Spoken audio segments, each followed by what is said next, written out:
അപ്പം നമ്മൾ ഇന്ന് കോളേജിലേക്ക് പോവുകയാണ്. അപ്പോൾ എനിക്ക് കളറാട്ടോ കഴിച്ചത്, ഞാൻ കളറിട്ടേക്കണം. ഇനിയിപ്പോൾ ഇതിനാരൊക്കെ കുത്തിത്തിരിപ്പുണ്ടാക്കി വരുമെന്ന് എനിക്കറിയില്ല. കളർ ഇട്ടുമെന്ന് പറഞ്ഞ് കോളേജിൽ പോയിട്ട് വരാം ഗൈസ്. അതൊക്കെയുള്ളൂ. അപ്പം ഞാൻ കാലത്ത് പറഞ്ഞ പോലെ തന്നെ ഗൈസ്,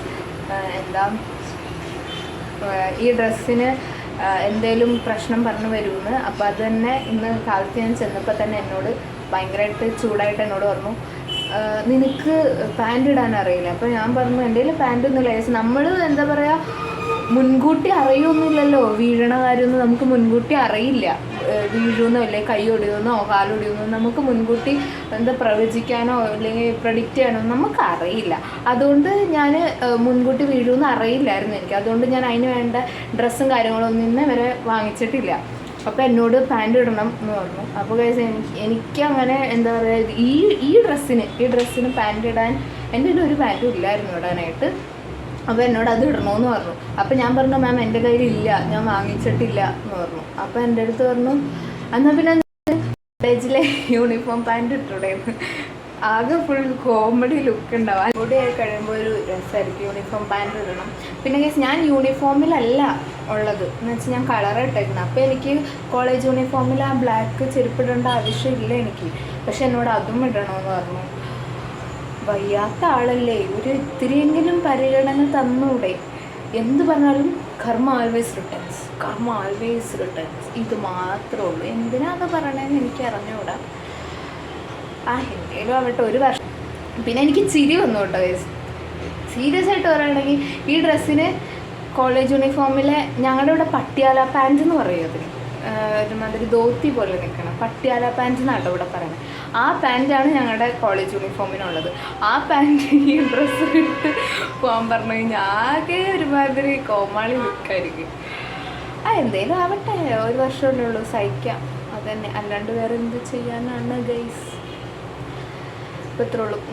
കൈ ഒടിഞ്ഞാലും കാലൊടിഞ്ഞാലും ഇവിടെ വേറെ എല്ലാവർക്കും പരിഗണിച്ചാലും എന്നെ മാത്രം പരിഗണിക്കില്ല. കാരണം എന്നെപ്പറ്റി ചോദിച്ച് നല്ല മതിപ്പാണ് ഇവിടെ, പറയാത്തില്ല എന്നെക്കുറിച്ച്. അങ്ങനെ സ്റ്റാഫ് റൂമിൽ ഏതെങ്കിലും പിള്ളേരെ കാണും സ്റ്റാഫ് റൂമിൽ കയറിപ്പോയി കഴിഞ്ഞാൽ അവിടെ ഉണ്ടാവും എൻ്റെ പേര്. എന്നെപ്പറ്റി എന്തെങ്കിലും പറഞ്ഞുകൊണ്ടിരിക്കുമായിരിക്കും, ഇല്ല എന്നെപ്പറ്റി എന്തെങ്കിലും ഡിസ്കസ് ചെയ്തുകൊണ്ടിരിക്കുമായിരിക്കും. എന്താണ് അത്ര വലിയ തെറ്റ് ചെയ്തേക്കണമെന്ന് എനിക്കറിയില്ല. തേർഡ് ഇയറിൽ കയറുമ്പോൾ ഒരു പ്രശ്നം ഉണ്ടാവരുത്, ഒന്നും ഉണ്ടാവരുത് എന്നൊക്കെ ആലോചിച്ചാണ് ഗൈസ് ഞാൻ ആക്ച്വലി പ്രാർത്ഥിച്ചൊക്കെ പോയത്. പക്ഷെ തേർഡ് ഇയർ ഇന്നാണ് ഞങ്ങൾക്ക് ക്ലാസ് തുടങ്ങിയത് തന്നെ. ഇന്ന് തന്നെ ആദ്യം തൊട്ട് തന്നെ ആകെ ശോകം. ഇന്നേ തുടങ്ങിയുള്ളൂ. അതിൽ മുന്നേ തൊട്ട് തന്നെ പ്രശ്നങ്ങളും കാര്യങ്ങളൊക്കെ വരികയായിരുന്നു ഗൈസ്. എന്തിനാണ് എന്നെ ഇങ്ങനെ ടാർഗറ്റ് ചെയ്യണമെന്ന് എനിക്ക് സീരിയസ് ആയിട്ട് ഗൈസ് എനിക്ക് അറിയില്ല എന്തിനാണ് എന്നെ ഇങ്ങനെ വല്ലാണ്ട് ടാർഗറ്റ് ചെയ്യണമെന്ന്. ഞാൻ എന്ത് തെറ്റാണ് ഇവരോടൊക്കെ ചെയ്തതെന്ന് എനിക്കറിയില്ല. ആര് സ്റ്റാഫ് റൂമിൽ പോയാലും അവിടെ എൻ്റെ പേരിങ്ങനെ മുഴങ്ങണ്ടെന്നാണ് പറഞ്ഞത്. ഒന്നും ഭയങ്കരമായിട്ട് എന്നെപ്പറ്റി പറയാം, എന്തിനാ ഇങ്ങനെ പറയണമെന്ന് എനിക്കറിയില്ല. പക്ഷെ ഞാൻ പറയാനുള്ള കേസ്, എന്നെ ഇഷ്ടപ്പെടുന്നവരൊക്കെ ഉണ്ട്, ഹെയ്റ്റ് ചെയ്യുന്നവരുണ്ട്. പക്ഷെ നമ്മളെല്ലാത്തിനും സപ്പോർട്ട് ചെയ്യുകയും ചെയ്യും, എന്നിട്ട് അവർ തന്നെ നമുക്കിട്ട് പണിയുകയും ചെയ്യും. അങ്ങനത്തെ ആൾക്കാരാണ് ഇവിടെ ഉള്ളത്. ഒന്നിനെയും വിശ്വസിക്കാൻ പറ്റില്ല ഗൈസ്, ആരെയും വിശ്വസിക്കാൻ പറ്റില്ല. എന്നിട്ട് നല്ല പണി വരും ഗൈസ്, അങ്ങനെയാണ്. അപ്പം എനിക്ക് ഇങ്ങനെയൊക്കെ പ്രശ്നം വരുമ്പോൾ ഏറ്റവും കൂടുതൽ ഞാൻ മിസ് ചെയ്യണത് നമ്മുടെ ആ high school, primary, first PU, second PU, അതൊക്കെ ഭയങ്കര മെമ്മറബിളാണ്. ശരിക്കും അവരൊക്കെയാണ് എന്താ പറയുക, വാക്കുകളില്ല പറയാനായിട്ട്. ശരിക്കും ആ കാലഘട്ടം ഞാൻ ശരിക്കും മിസ് ചെയ്യുന്നുണ്ട്. കാരണം അവരൊന്നും ഇങ്ങനെ നോക്കി ഇന്ന് പണി എന്നവരൊന്നും അല്ല നമുക്ക്. ഇവിടെ ആണെങ്കിൽ നമ്മൾ ചെയ്യാത്ത പ്രശ്നത്തിന് വരെ എന്നെയും എൻ്റെ റൂംമേറ്റ്സിനെ ആയിക്കോട്ടെ എൻ്റെ ഫ്രണ്ട്സിനെ ആയിക്കോട്ടെ കുറ്റം ചെയ്യുന്നവരാ. ചെയ്യാത്ത ചിലതൊന്നും ഞാൻ അറിയാൻ പോലുമില്ല. ആ കാര്യത്തിൽ വെക്കാൻ എൻ്റെ പേരുണ്ടാവും. എന്തിനാണെന്ന് എനിക്ക് അറിയില്ല ഗൈസ്. ഇങ്ങനെ എന്നെ മാത്രം ടാർഗറ്റ് ചെയ്യുന്ന പോലെ ശരിക്കും എനിക്കങ്ങനെ തോന്നാറുണ്ട്, എന്നെ മാത്രം ടാർഗറ്റ് ചെയ്യുന്നതെന്ന്. കുഴപ്പമില്ല, എന്ത് പറഞ്ഞാലും പറയും കർമ്മ വിൽ റിട്ടേൺസ്. അതേ കർമ്മ റിട്ടേൺസ് തന്നെയാണ്. കാരണം കർമ്മ റിട്ടേൺസ് ആണ്. എന്നെ ഇങ്ങനെ പറയുമ്പോൾ എന്താ പറയാം, അങ്ങനെയാണ് എന്തെങ്കിലും ആവട്ടെ. ഇനി ഒരു രോഗിയല്ല കേസ്, എൻ്റെ കൈ വയ്യാണ്ടാണ്. അതിനൊരു പരിഗണന പോലും എനിക്കിവിടെ കിട്ടാറില്ല. എന്തോ ഒരു മാക്സിമം എങ്ങനെ ബുദ്ധിമുട്ടിക്കാം എന്ന് നോക്കി നടക്കുക, ആ രീതിയിലൊക്കെ ബുദ്ധിമുട്ടിക്കുക അവർ.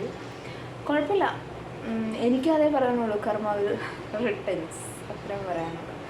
പിന്നെ ഈ കൂടെ നിന്ന് പണി തന്നവരാണ് ഇവിടെ മോസ്റ്റ് ഓഫ് ഓൾ എല്ലാവരും.